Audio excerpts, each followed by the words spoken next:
If you grew up in the 1960s or 70s, you didn't need a helmet, you didn't need knee pads, and you certainly didn't have warning labels. Looking back, it's an absolute miracle any of us survived our own backyards. We drank straight from the garden hose, rode our bikes until the streetlights came on, and played with toys that, well, would probably get a parent arrested today. Today, we are opening the archive to look at 5 completely normal toys from our childhoods that would be instantly banned today. Let's rewind the tape. Number 1, jarts. Better known to the neighborhood kids as lawn darts. Forget throwing lightweight plastic rings or bean bags. In the 1970s, we handed children massive weighted spikes made of solid metal and told them to throw them high into the air. The goal was to land them in a plastic ring on the grass. But usually, they just embedded themselves 3 inches deep into the lawn, or whatever else happened to get in the way. By the late 80s, the government finally realized that giving kids literal medieval weaponry was a bad idea, and they were banned forever. But if you were there, you remember the heavy thud they made when they hit the dirt. Number 2, clackers, or depending on where you lived, cur bangers. It was a beautifully simple concept. 2 heavy acrylic balls attached to a string. The goal was to violently swing them up and down so they smacked together as fast as possible. The noise was absolutely deafening. You could hear a kid playing with them 3 blocks away. But the real danger?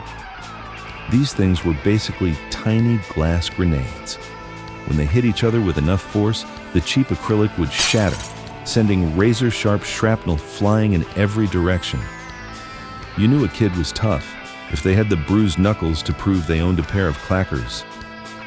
Number 3, the original Mattel Thingmaker. Kids love making their own toys, right? Well, in the 60s and 70s, the way you did that was by plugging a literal open-faced hot plate right into the bedroom wall. The Thingmaker heated up to an astonishing 390 degrees Fahrenheit. You would pour liquid Plastigoop into metal molds, bake them on this blazing hot surface, and pull them out with flimsy little tongs. Second-degree burns were just the price of admission to make a rubber spider. No automatic shutoff, no safety cage, just raw heat and imagination. Number 4, Wham-O's Water Wiggle.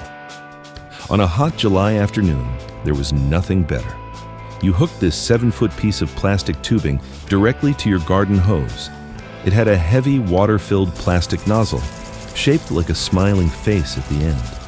When you turned the water on full blast, the pressure caused the heavy plastic head to thrash around the yard violently and completely unpredictably. It was like wrestling a water-powered rattlesnake. You had to dive out of the way before it whipped around and caught you in the jaw. It was eventually recalled in 1978 after it proved to be just a little too wild for the backyard. Number 5, the Austin Magic Pistol. In the 1950s and 60s, a simple cap gun just wasn't enough for a growing boy. The Austin Magic Pistol fired actual ping-pong balls. But how did it fire them? Using literal chemical explosions. The gun used magic crystals, which was actually calcium carbide.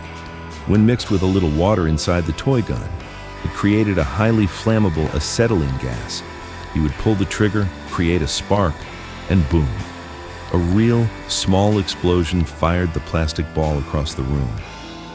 Yes, we gave children handheld chemical combustion chambers, and we loved every second of it.